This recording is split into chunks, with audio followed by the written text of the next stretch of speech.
applause.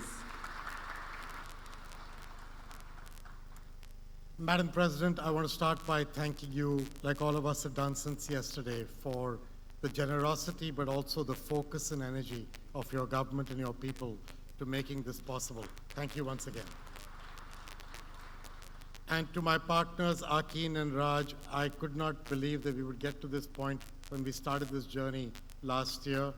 It started out at the spring meetings of the World Bank IMF meeting, and it started out with us saying that the World Bank would reach 250 million people by 2030, and the African Development Bank would add 50 million. And then Raj Shah called me up a few days later and said, I have a proposal for you. I'd like to help you.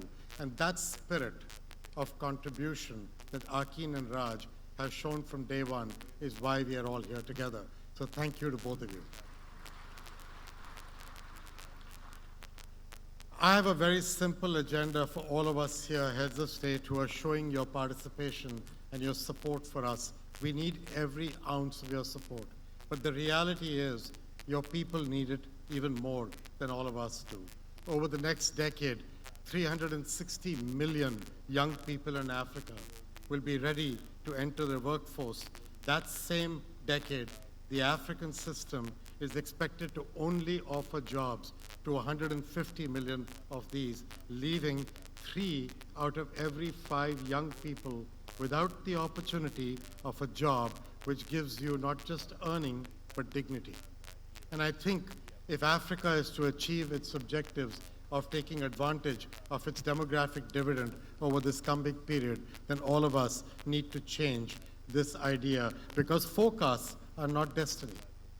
Forecasts are not destiny. We can change this. We can help those 3 out of 5 people. And while journeys are fueled by hope, the reality is they are only realized by deeds. It is deeds that we are here together to discuss. Our mission to address the fundamental challenge of providing electricity to half of this continent's people, 300 million, who do not have access, this is just the critical first step. M300 is the cornerstone of a jobs agenda. It is not just about electricity. It is not just about clean cooking. It is not just about healthcare. It is about people and their optimism and their hope for dignity. This is the cornerstone of a jobs agenda. It is the foundation for future development, and we would like to be your partners as we go forward. To succeed, we all have to embrace a very simple truth. No one can do it alone.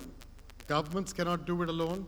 Businesses cannot do it alone. Philanthropies cannot do it alone. Development banks cannot do it alone. But together, we can. And only through collaboration can we achieve this idea of making it possible. Governments are the architects of reform. They craft the policies, the regulations that drive progress. But they're also the engineers of investment. They leverage their resources to finance essential infrastructure. Over the past year, we've worked alongside leaders of your countries to develop country-specific plans. These are rooted in data, they're endorsed at the highest levels by you, and they are aligned with very clear goals of reform. These plans focus on affordable power generation, on expanding connections, and on regional integration and regional electrical markets. They aim to boost the efficiency of utilities, they aim to attract private investment, and the idea is deliver reliable, sustainable electricity. These are going to require political will, persistence, and a long-term vision.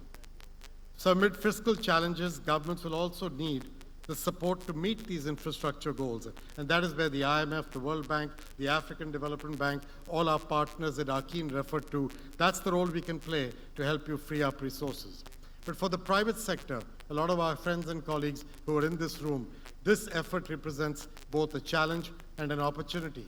We need your innovation, we need your efficiency, we need your people, we need your creativity, we need your capacity to scale. To facilitate your investment, we've identified those regulatory policy barriers. We are working to eliminate them. We will put our money at that point where if these policy barriers are removed, our money is put to work. This is a pay-for-results effort that we are putting in.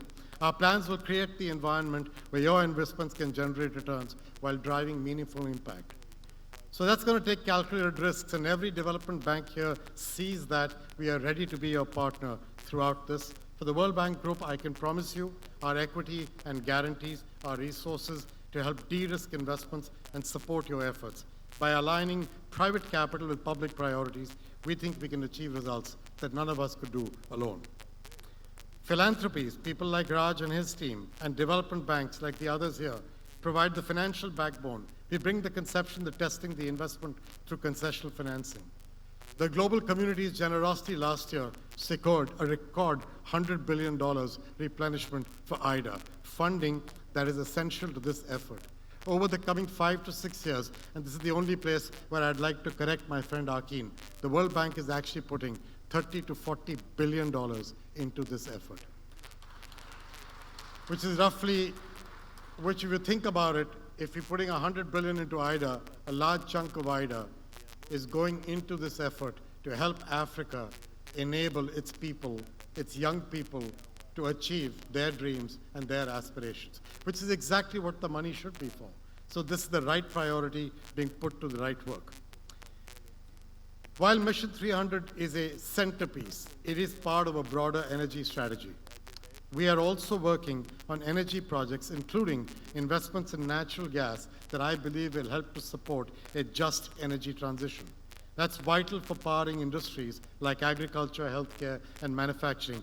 These are the sectors, if those of you will remember who was in the Nairobi summit when I spoke, these are the sectors that will create jobs and growth that this generation demands.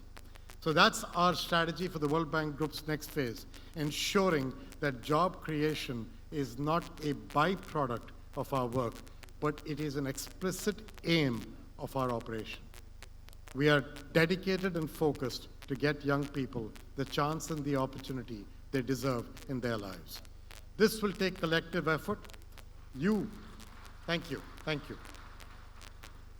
Governments must drive reforms.